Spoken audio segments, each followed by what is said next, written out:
স্বাদের তরমুজ, গত বছর তরমুজ বেচা আর 15 কিনছি, এইবার ইনশাল্লাহ প্রাইভেট কার কিনুম। ওই তরমুজ লন তাজা তাজা তরমুজ লন দেখালন বেচালন।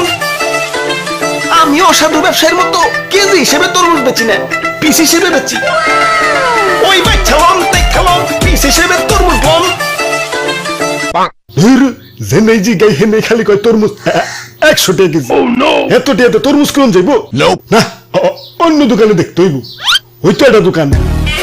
ওই ভাই তরমুজ লন পিস হিসেবে বেচতাছি। তা তরমুজ ভালো তো, ভালো মানে একবার কিনবেন তো আরেকবার আইবেন। লন বেচলাম। ওই বাবা বড়টা কত? বড়টা একদম 800 টাকা। টাকা হইছে এত কে ভাই? সাইজটা দেখছেন? ওজন দিলে পাক্কা 8 কেজি হইব। 8 কেজির দাম 800, তাহলে কেজি কত পড়লো? 100 টাকা। তাহলে কেজি হিসেবে বেচা হইলো। কেজি হিসেবে বেচলাম কোনে? এই যে নাও এক পিস 800 টাকা। আচ্ছা দেন, কাইটটা একটু চেক করে দেন। না কাইটা তরমুজ বেচি না, বাড়ি যা চেক করো। আরে ভাই ভিতরে যদি কাঁচা থাকে তাইলে ওটা তোমার ভাগ্য, দেখে শুনে বাচ্চালো। কিন্তু আমি কাইটা বেচবো না। তাই আমি গ্যারান্টিতে তরমুজ বেচি। যে একবার আমার কাছ থেকে তরমুজ নিছে, হ্যাঁ আরেকবার আইছে।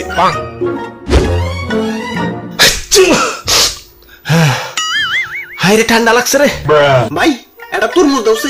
এই লন 800 টাকা। আচ্ছা 700 টাকা রাখো, দাও কাইটা দাও। কাইটা তরমুজ বেশি না, নিলে নাও না নিলে যাও, ডিস্টার্ব করো না। আব্বে হালাই অন্য দোকানদাররা তো ঠিকই কাইটা বেচে, তাইলে নাইছো কে? অন্য দোকানে যাও। আমি কাইটা বেশি না। ইয়ে মানে তাহলে বুঝুন কেমনে যে ভিতরে কাঁচা না পাকা? এই যে তরমুজ ধরে এমনি করে একটা থাবড় দিবে। যদি ড্যাপ কয় তাহলে পাকা হইতেও পারে না হইতে পারে, আর যদি থাবড় দেওয়ার পর টাস কয় তাইলেও পাকা হইতেও পারে না হইতে পারে। ধর্মিয়া কি তরমুজ দিচ্ছেন? বাড়ি নিয়ে একটা দেই তরমুজ কম, লাউ বেশি দেখা যাইতেছে।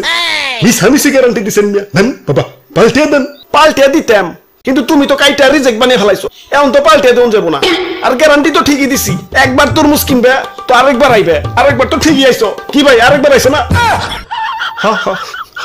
ভাগ্য ভালো না, আমার হ্যাঁ জারি দিতেছে। ওই তুমি কোনে যাও? না ভাই আমি তরমুজ নিব না। ভাই তরমুজ নিবে না, তাহলে দাম কইলি কে? দে টাকা দে।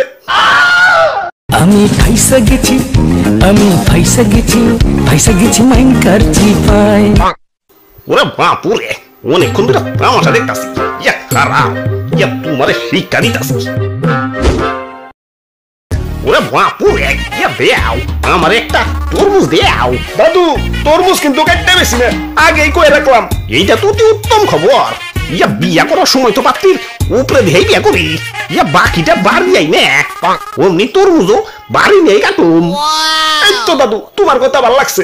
এই যে নাও তরমুজ, দাও টাকা দাও। এই যে নেও। এগুলা কি? এগুলা তো চিঠির খাম, আমি এগুলা দিয়ে কি করুন? এগুলার ভিতরেই টাকা আছে, আবার খালি খামও আছে। ইয়া দেখে শুনে বাইক চালাও। পরে যদি টাকা কম থাকে ইয়া তাইলে ওইটা তোমার ভাগ্য। ইয়া দেখে শুনে বাইক চালাও। ওই আমি গ্যারান্টি দিয়ে খাম দিই, একবার নিবে তো আরেকবার চাইবে। ওই দাদু এসব বাদ দাও তো, খাম খুম বাদ দিয়ে টাকা দাও। ওরা বাপুরে, আমি আবার খাম ছাড়া টাকা দিই না। নিলে নেও, না নিলে গেলাম। তোমার কাছে তরমুজ বেচুম না, দাও আমার তরমুজ আমার ফেরত দাও। তরমুজ ফেরত নিতে হইলে টয়লেটে দেখা কইরো। আচ্ছা দাও, খাম দাও। অপু 10 20 30 বিসমিল্লাহ। খাম দি পুরা ফাঁকা। দাও আমার টাকা দাও, টাকা দাও। কিন্তু আমি তো খাম ছাড়া টাকা দিই না। তাইলে দাও খামটা পাল্টিয়ে দাও। ইয়া পাল্টিয়ে দিতাম, কিন্তু খামটা ছিনা তো রিজেক্ট বানিয়ে ফেলাইছো। আর আমি তো একবার নিবে তো আরেকবার চাইবে। কি ভাই আরেকবার চাইছে না?